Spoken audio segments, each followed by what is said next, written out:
good news on this thing.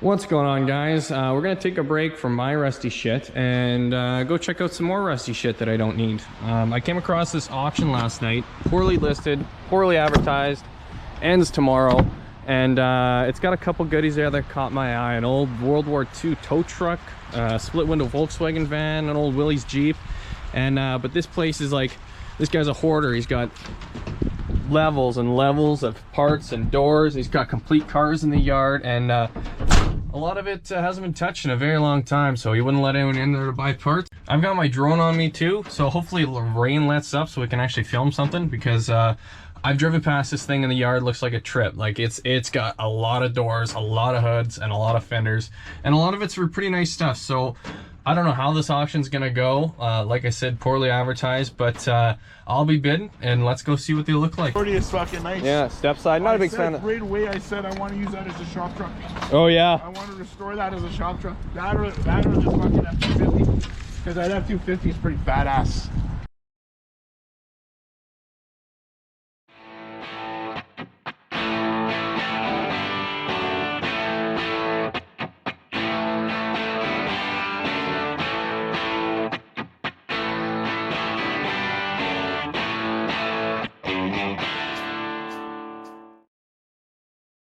This thing's slick.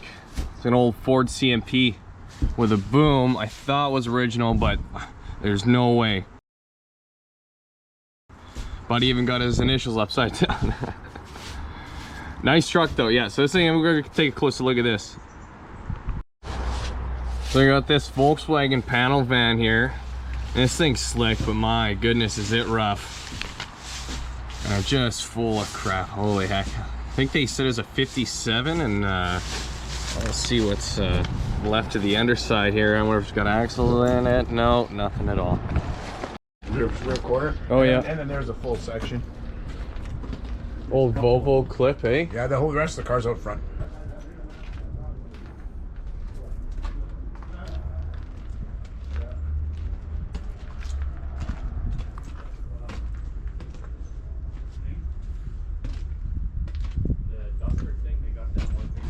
We got a little mini Camaro front clip down there, some Camaro hoods, an old Chevelle clip on the left. Nice, man. Too bad I don't even need a hood anymore.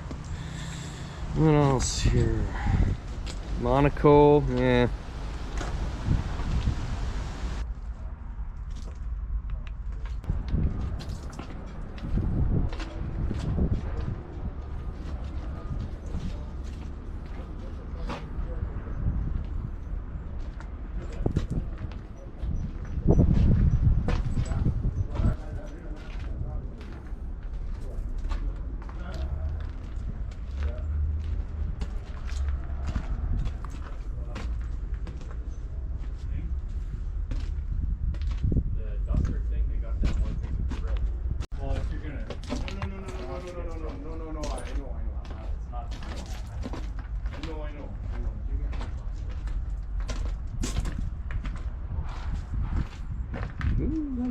What do we have here?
Yeah, it's nicer being up here. Got actual That's to what I see mean. what you got going on. Yeah. Then we got a lot of new takeout, like new old stock vendors, like lots. Man. Oh yeah. Yeah. Torino, I guess, or something. Shit in here. Yeah. Yeah. So there's It's a '59 Chevy. Right there. Yeah, and then we have the trunk for it right there. Right? Like, Novas. yeah, Novas. We got lots of Novas. Not much Mopar stuff, I've noticed. No? Bro, you know, it probably was if someone, I guarantee someone picked them all Somebody picked it up. all. Yeah, For yeah, sure. I Absolutely, guarantee it. man. This He stuff's liked like his gold. Pontiacs though. Like he really liked his Pontiacs. What's that off of this? I'm about 95% sure that's off of a 1959 to 1961 Mercedes 300 SL. Oh, yeah, yeah. I'm almost positive that's It's what it because is. it's a small little roof, right? So it's got to be. I'm not gonna tell you that. I'll tell you like what I bought for metal and steel, but I'm not telling you what their pricing is. I want to see if you can beat them. That's all. Give me your price. So I'll say, can you send me an email, and I'll email you with the exact listing I gave him.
Shape.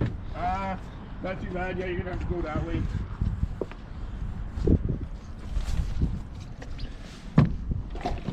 You know, there's lots of these lots all over the fucking world too, and they're all gonna be coming up.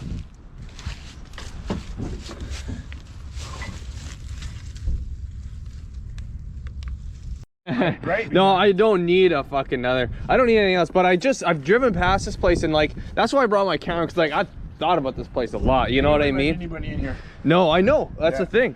For fucking 50 years, not a single person walked. Wow. This thing's pretty nasty. These old tires on it, eh? Fuck yeah, that's what I mean. What a cool fucking old shop truck, Yeah, totally. right? Old boggers. Old. But if at auction we get fucking $100 for it. All right, so we're back at the Ford CMP truck, and this thing is now mine. I won the auction on it, so I can't pick it up today because they're moving a whole bunch of crap around here, and the final payment didn't go through. But I'm here because I think I might be able to pull this thing out of here. So we're gonna pull the carburetor off today and go through a couple other things. and pull the carb off, come back Monday when everything's cleared out, and maybe we can drive it onto the trailer from here. Won't have to drag it. It's gonna be interesting to figure out how to get this boom down too. Hopefully it's not seized up. Hopefully I don't have to cut it, but worst case scenario, we'll cut those cables. But for now, I'm gonna spray it all down with a little bit of deep creep. That's my trick. Pretty much a can of deep creep goes into everything I buy. Spray it wherever and everywhere, and whenever I gotta get to that bolt, I'm set to roll.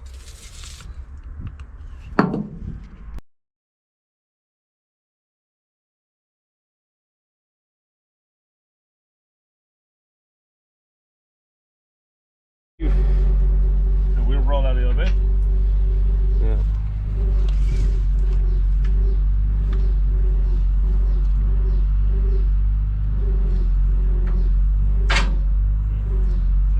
That's good. Keep going.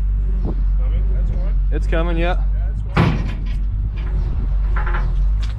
Yeah, it's rolling. Okay, hold on. I'm gonna see if I can get it into neutral.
Okay, we're back at the shop here. I've got the carb on the bench.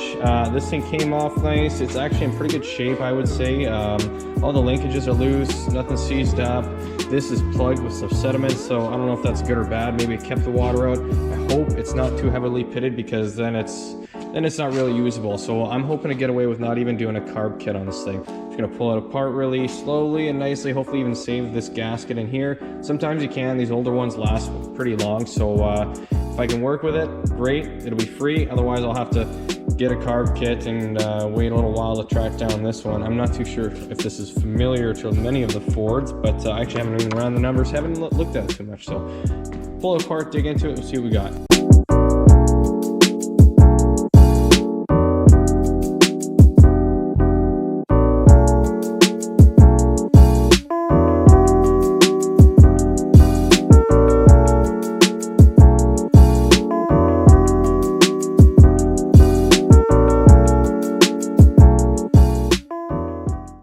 So we got the carb apart here, and really nice surprise, it's in excellent shape. There's almost no pitting.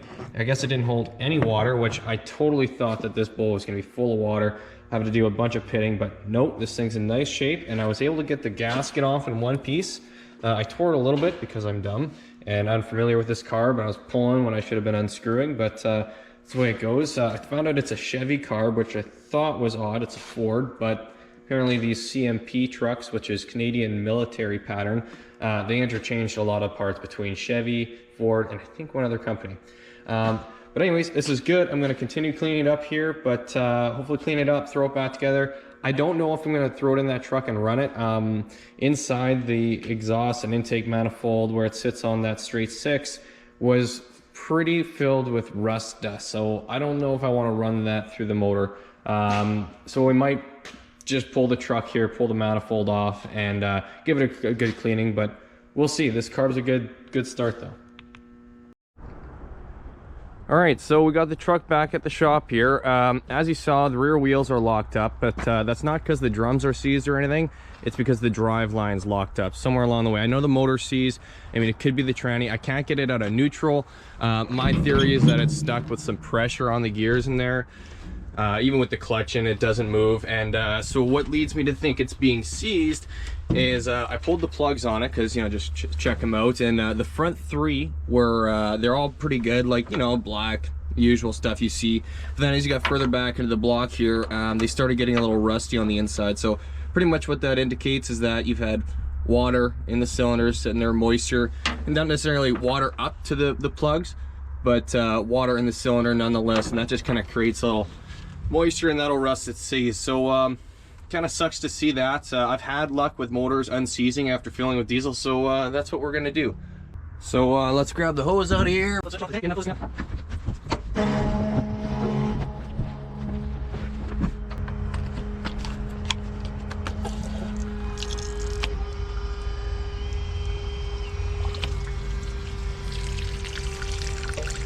You see what I mean?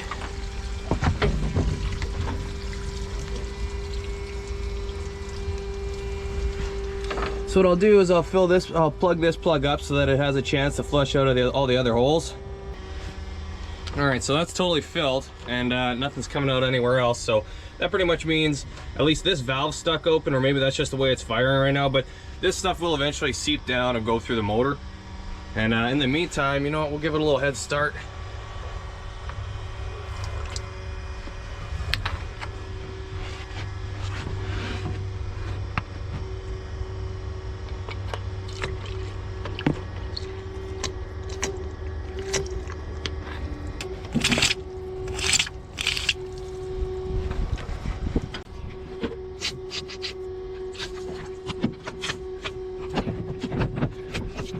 All right. Oh.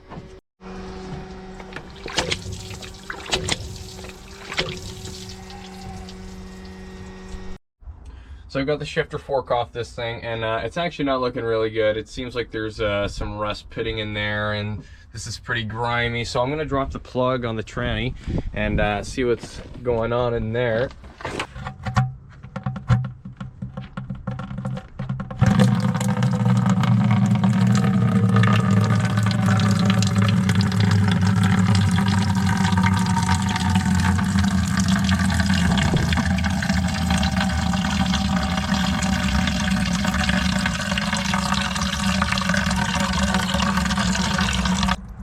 Seems like there's some build of some sludge in there, but yeah, that's not very good. That's almost no water at all. So we'll flush it through with some diesel and go from there.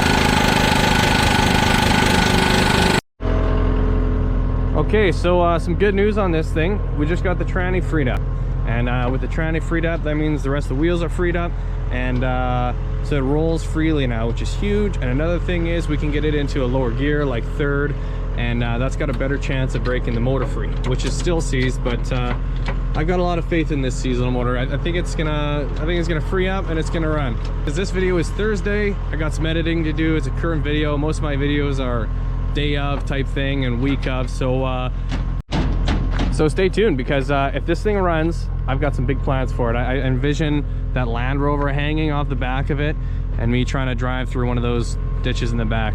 So if it runs, we'll see how that goes. Stay tuned.